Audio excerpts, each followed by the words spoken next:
Hello and welcome to another episode of Beer Man's No Bull Beer Reviews. Today I have a beer from a new brewing company that I have not done a review for yet. This is from Key Brewing out of Dundalk, Maryland. If you asked me to find that on a map of Maryland, I could not tell you. I'm guessing it's probably by the coast though because my friend bought it at the beach. And this beer is called Bail Money. You can see there it's IPA. And it is 6.3 ABV. Description, or it just says West Coast IPA with Centennial, Simcoe, Cascade, Eldorado, and Chinook. So, sounds like it's going to be pretty dank and pretty classic West Coast style. So, we'll crack it open and see what we got. You know, I will say, when hardly any breweries were using pounder cans, I was all about them. You know, I like that you didn't have to go back for another beer as often because there's more in each can and stuff like that.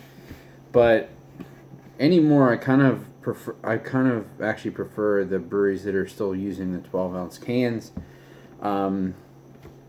It's not as good for sharing with people. But if you're just drinking it yourself, I'd rather just be committed to the 12 ounces versus the 16, because the 16s definitely add up faster. So I'm glad that there's still some using the 12-ounce cans. Anyways, as you can see, this pours a slightly cloudy, bright orange color with a pretty minimal white head. The aroma is pretty dull. A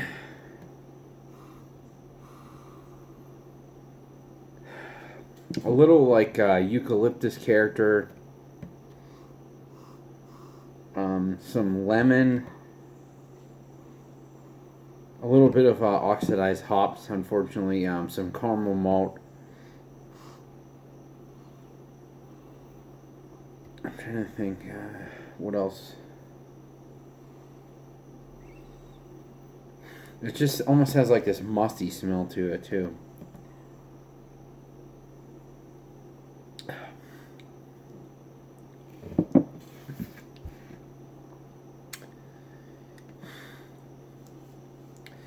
You know, it really doesn't taste old, though. I mean, it tastes like it might be a little old, but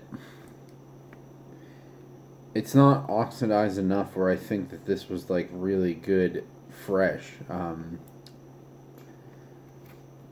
But the hops are pretty muted. Because usually a lot of times West Coast IPAs, if they're old and they're oxidized, the hop flavor's gone and you're left with this caramely beer. But at the same time, usually the bitterness is still there. I know bitterness fades with time too, but it takes a lot longer for the bitterness to fade than it does for the actual hop flavor. And this doesn't have like hardly any bitterness to it at all either. So I really don't think that this is that old. I think it's just kind of a muted IPA.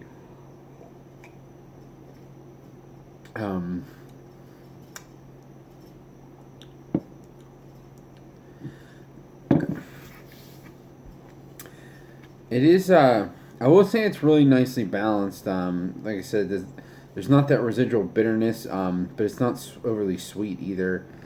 It does have. I would say the hop character is mostly orange and lemon.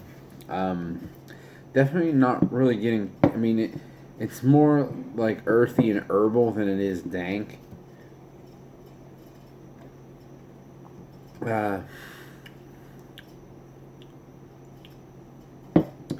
Yeah, there's really not much to it other than that. If it was like completely oxidized, I would dump it. So it's not that. It's decent beer actually. Even though it's more malty than I would want in a West Coast IPA, it is pretty balanced still. And I really don't mind drinking it.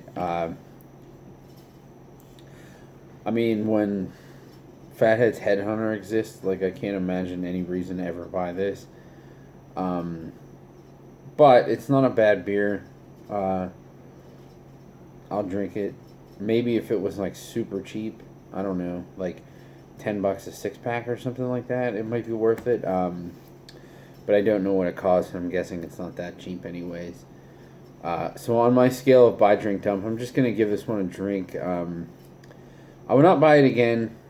Well, I didn't buy it the first time, but I would not buy it if I had the opportunity to buy it after drinking this can.